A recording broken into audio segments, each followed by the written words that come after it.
Today, let us take a look at mud houses. Simple but not easy to build. This is a mud house in Siaya County. Let's take a look at this house and we see what the owner has gone through. This is the door that goes in the house. Then we get into the living room. This is now the living room of the house. We want to see how the inside of the house looks like. This type of a house is partitioned into three: a living room, a bedroom, and a store.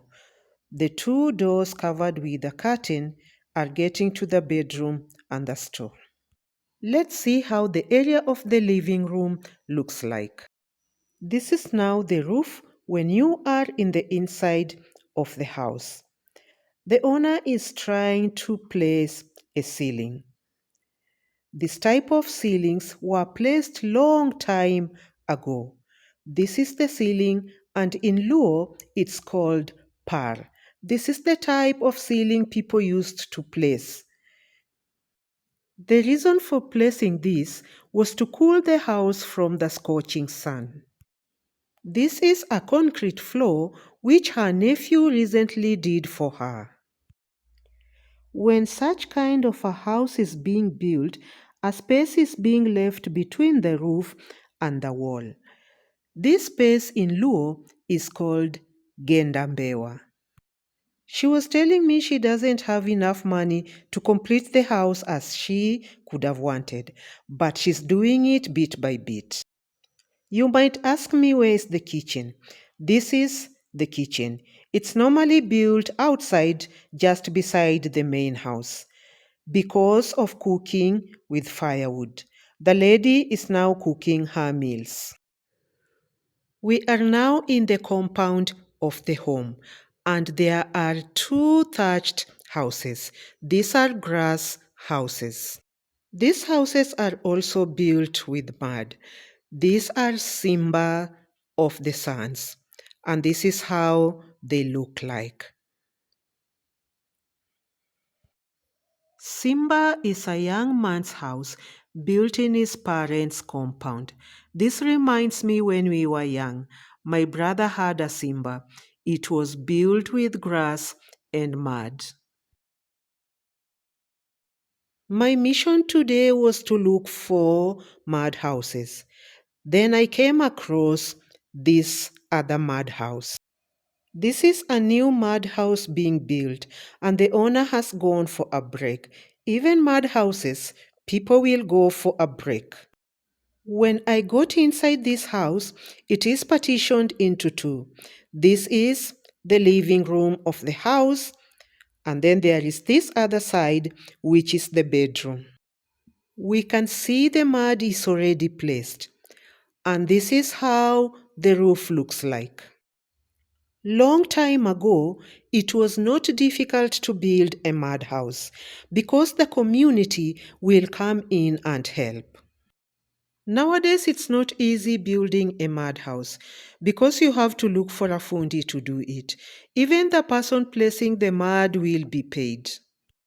A semi-permanent house will start like this, and when the mud is filled, it will be cemented with cement and sand. This house will take the owner 180,000 Kenya shillings to be a semi-permanent house. The roof is corrugated iron sheet. And now this is the house once again, the bedroom and the living room. We can now see the floor of the house. It is still mud, but it will be better than this when the house is complete. We are now at the exterior of the house. This is the front side of the house. We can see it's still new. The roof is still new. Then we are getting to the side of the house. This is one of the side of the house. You can see how it looks like. And there is somewhere there, that is where the mud was dug. And this is the back side of the house. You can see how it looks like. It's just mud. Then we get to the other side of the house. This is the other side of the house. You can see the type of timber being used in this house. If you have trees around your home, you can be lucky not to buy timber.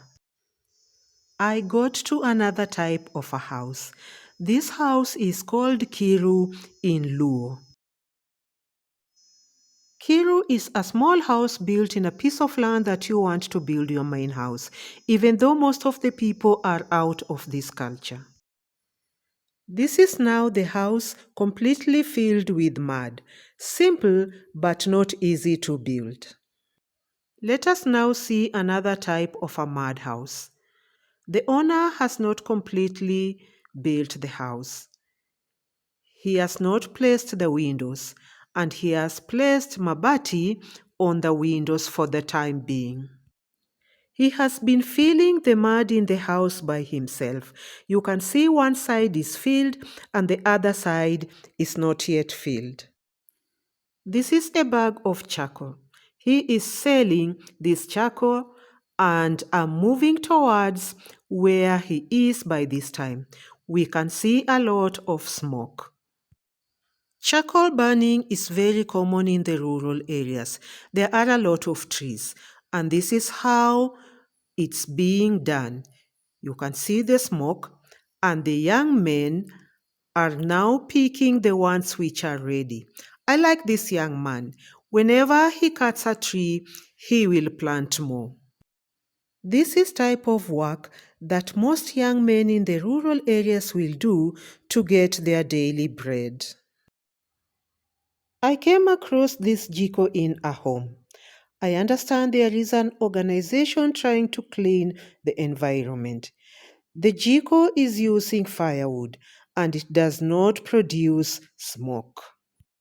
What is your take? To me, a house is a house.